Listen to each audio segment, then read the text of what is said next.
So when you started Namya Foods, there were 4 products. Yeah. So currently, how many products you have? So we have about 60 SKUs now.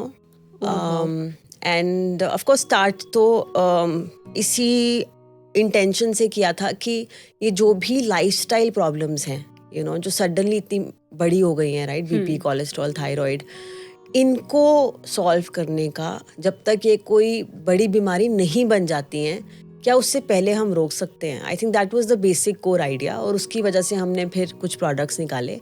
But I think आज तक हमने जो भी products निकाले हैं, it's actually on the same line. Everything is related to your lifestyle and everything will help you stop a disease from happening. Right. अभी आपने बताया कि 60 प्रोडक्ट हो चुके हैं 4 से. मैं जान सकती हूँ कि कौन कौन से प्रोडक्ट्स हैं जो हमारे टॉप सेलर्स हैं इस समय.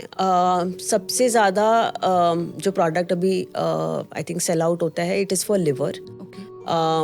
बड़ी हैरानी की बात है कि 1 out of 3 people in India now have some issue of liver. It starts with fatty liver. तो उसके लिए एक प्रोडक्ट करते हैं हम. देन जो PCOS PCOD है विमेन में, उसके लिए एक प्रोडक्ट करते हैं. That's another that we do.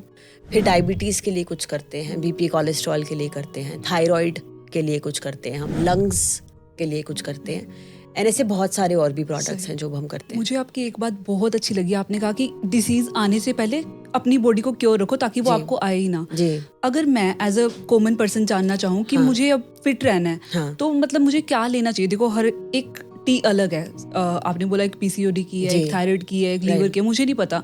I wish कि मैं हमेशा हेल्दी रहूं, बट क्या लेना चाहिए मुझे मेरी जनरल लाइफ में? Actually it's a very good question. तो आई थिंक जो फंडामेंटल बेसिक हम कहते हैं कि कोई भी बीमारी बनने से पहले बहुत ज़्यादा नहीं तो 5 से 10 साल लगते हैं. ठीक है, छोटे सिम्टम्स आने लग जाते हैं. जैसे आपको अगर लिवर सिरोसिस होना है तो वो शुरुआत होती है कॉन्स्टिपेशन से, बावल इरिटेबिलिटी से, राइट, या एसिड रिफ्लक्स से, या पाचन शक्ति आपकी कम हो जाती है जिसे हम डाइजेस्टिव फायर बोलते हैं, राइट. तो शुरुआत ऐसे होती है. फिर उसके बाद धीरे धीरे वो फैटी लिवर हो जाता है. ठीक है, अब कई बार डॉक्टर फैटी लिवर को बहुत ज़्यादा सीरियसली नहीं लेता, राइट, बिकॉज फैटी लिवर इतना कॉमन हो गया कि डॉक्टर्स अब उसे इतना सीरियसली नहीं मान रहे हैं, राइट. फैटी लिवर में भी स्टेजेस होती हैं. फैटी लिवर ग्रेड 1 होता है, फिर ग्रेड 2 होता है, फिर उसके बाद वो सिरोटिक लिवर में बदलता है. फिर सिरोटिक लिवर में भी स्टेजेस होती हैं, stage A, stage B, stage C, and then it becomes cancer. Oh my God. तो जिसका नाम हम सुन के लाइक वी यूज्ड टू से. हाँ, और बहुत मिसकंसेप्शन है कि alcohol is the reason, right. But आप कितने सारे पेशेंट्स अब आते हैं जो कभी अल्कोहल कंज्यूम नहीं करी और फैटी लिवर है या लिवर सिरोसिस है. क्या है इसका? जो सबसे बड़ा रीज़न है वो है फैट. तो फैट अगर आपका बॉडी मास इंडेक्स जो है एक परसेंटेज से ऊपर है, या आप इन सिंपल लैंग्वेज आप मोटे हैं, तो वो सबसे बड़ा रीज़न है. उसके बाद है excessive usage of allopathic medication, कि बिना प्रिस्क्राइब किए, बिना बात के जो हम गोली खाते रहते हैं, ये एक बहुत बड़ा रीज़न है. तीसरा बड़ा रीज़न है आपका पैकेज्ड फूड, जो प्रिजर्वेटिव्स आप खा रहे हैं, राइट, जंक फूड जो हम खा रहे हैं. कितने सारे पैकेज्ड फूड हम खाते हैं जिस पे लिखा होता है कि हेल्दी, बट पीछे आप प्रिजर्वेटिव्स पढ़ेंगे तो literally it's like lines full of preservatives. तो ये हमारे लिवर को बहुत स्ट्रेस में डालती हैं. एक बहुत अनकॉमन रीजन भी है, which is stress and putting very long gaps between your meals.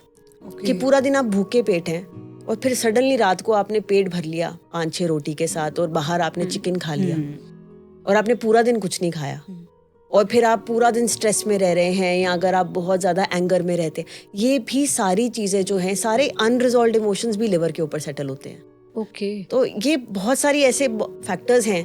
Generally दिल का नाम आता है when we talk about emotions, but you are saying कि नहीं, बट आप देखिए आपका जो दिमाग है वो गट में बैठा है. गट हैज सेंसिटिविटी जो आपके दिमाग में भी नहीं है. तो टेक्निकली आपके सारे इमोशंस जो हैं गट में जाके इकट्ठे होते हैं. Right. A lot of people जिनको ये लिवर के इश्यूज हो जाते हैं या फिर कई बार डायरिया हो जाता है, कहते हैं ना कि बहुत स्ट्रेस हो गया तो लूज मोशंस हो गए, सुना है. क्योंकि आपके इमोशंस जो हैं वो डायरेक्टली गट के साथ रिलेटेड है. Right, I agree with this point. नहीं, कई बार हम भी एक कोई टेंशन की न्यूज सुनते हैं ना, first thing we do is we rush to washroom because pressure build हो जाता है. ज़्यादा तो बॉडी बहुत ही सेंसिटिवली और सटली कनेक्टेड है. इट्स जस्ट दैट हमने उसको साइलोज में डाल दिया और हमें लगता है कि वो हम सिमिलरली कॉन्शियसली उस पे ध्यान नहीं देते कि how it's reacting to Yes, different but coming back to her question, I think एक तो ये है कि कोई भी बीमारी मैनिफेस्ट होने में टाइम लेती है. जी.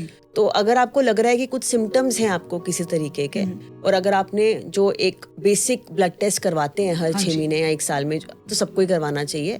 अगर आप वो करवा रहे हैं तो you will have an indication कि मेरा क्या ठीक से नहीं है. एंड आई थिंक उसके बेसिस पे हमें प्रोडक्ट चूज करना चाहिए. जैसे मैं अपना बता सकती हूँ. जैसे कभी मेरे को अक्टूबर नवंबर दिसंबर में थोड़ा सा स्नीजिंग और कफिंग होती है, तो मैं लंग्स टी हमेशा पीती हूँ. सही.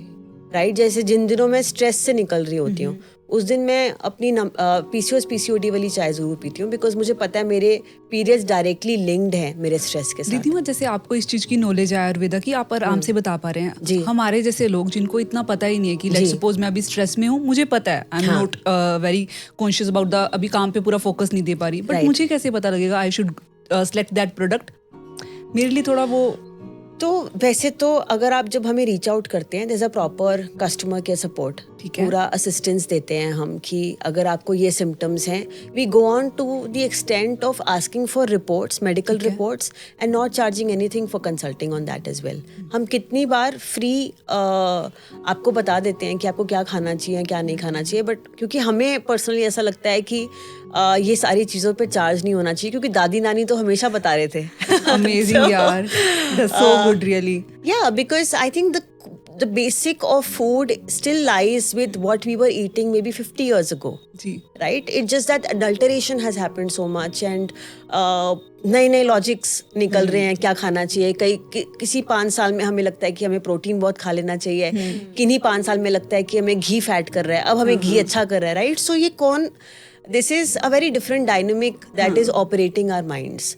बट अगर हम बिल्कुल बेसिक पे चले जाएं तो खाना वही खाना है जो हमारे दादा नानी बता रहे थे. Right. So that's the core fundamental.